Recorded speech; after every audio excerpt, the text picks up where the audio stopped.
Selamat pagi, selamat siang, selamat malam. Kembali lagi di pembahasan soal SBMPTN Sosum Sejarah. Semoga kalian yang menonton video ini bisa lolos di universitas dan perguruan tinggi yang kalian inginkan. Oke, kita lanjut ke soalnya. Materi kali ini adalah peristiwa Rengas Dengklok. Saat terjadi peristiwa Rengas Dengklok, perbedaan pendapat antara golongan tua dan golongan muda ditengahi oleh seorang tokoh yang bernama.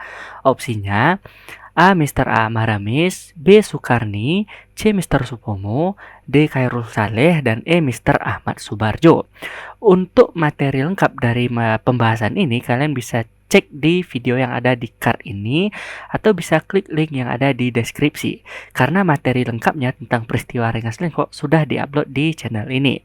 Lanjut ke pembahasan. Jadi pada tanggal 16 Agustus 1945 terjadi sebuah peristiwa penting di era pra-proklamasi ya, di mana perbedaan pendapat antara golongan tua dan golongan muda tentang waktu pelaksanaan proklamasi berakibat pada dibawanya tokoh seperti Soekarno dan Hatta secara paksa atau ada yang bilang diculik, dibawa oleh tokoh muda ke sebuah tempat di daerah Karawang, tepatnya di daerah Rengas Dengklok. Bisa dilihat di sini perbedaan pendapat antara tua dan muda membuat Soekarno dan Hatta dibawa ke Rengas Dengklok. Tanggalnya 16 Agustus 1945 dini hari. Setelah malam hari sebelumnya, berarti tanggal 15 malam ya, terjadi sebuah rapat penting antara golongan muda di Gedung Bakteriologi tentang waktu pelaksana proklamasi, dan hasil rapat tadi yang dibawa ke tokoh tua yaitu Soekarno dan Hatta, namun kesepakatan orang muda ditolak oleh Soekarno dan Hatta. Karena penolakan tersebut terjadilah peristiwa Rengas Dengklok ini. Setelah itu, apa alasan golongan muda memilih Rengas Dengklok? Rengas Dengklok itu disebut wilayah yang cukup aman karena di sana dijaga oleh peta di bawah komando Sudanto Singgi dan Sudanto Subeno. Mereka menjamin keselamatan Soekarno-Hatta selama berada di sana. Tujuan dari dibawanya Soekarno dan Hatta ke Rengas Dengklok ini adalah untuk menjauhkan Soekarno-Hatta dari pengaruh Jepang yang sudah kalah dalam Perang Dunia II ataupun sekutu yang akan masuk ke Indonesia setelah menang perang melawan Jepang. Jadi agar proklamasi kemerdekaan itu gak terganggu oleh pengaruh Jepang dan sekutu. Makanya Rengas Dengklok dipilih ya, karena jauh dari kota Batavia atau Jakarta. Lalu di mana mereka ditempatkan? Di rumah milik Chow Kyeong, seorang petani keturunan Tionghoa. Bisa dilihat di sini, ini gambar rumahnya ya. Lebih kurang ini ilustrasinya. Dan soal kita ada di sini pembahasannya. Selama berada di rumah di Rengas Dengklok tadi, Soekarno dan Hatta terus didesak oleh golongan muda untuk memproklamasikan kemerdekaan secepatnya katanya, tanpa menunggu instruksi dari Jepang ataupun sidang PPKI. Namun Soekarno juga tidak mau mengalah gitu.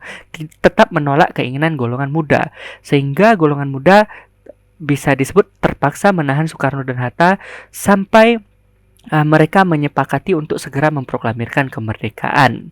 Bisa dilihat ini cerita lengkapnya. Lalu, kenapa Soekarno dan Hatta bisa kembali ke Jakarta?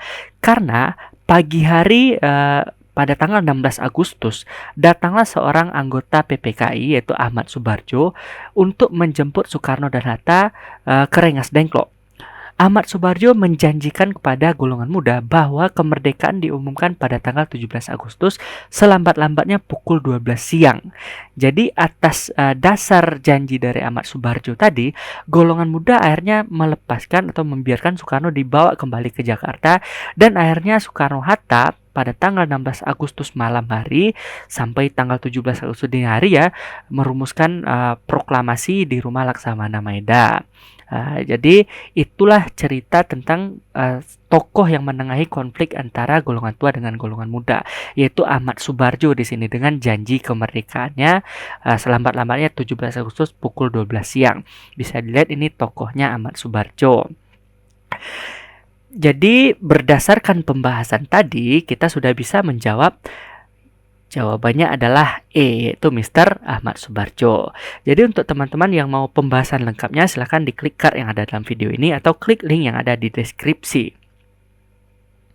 Oke, itu dia tadi pembahasan untuk materi soal peristiwa Rengas Dengklok. Jangan lupa dukung channel ini dengan cara like dan subscribe agar terus berkembang.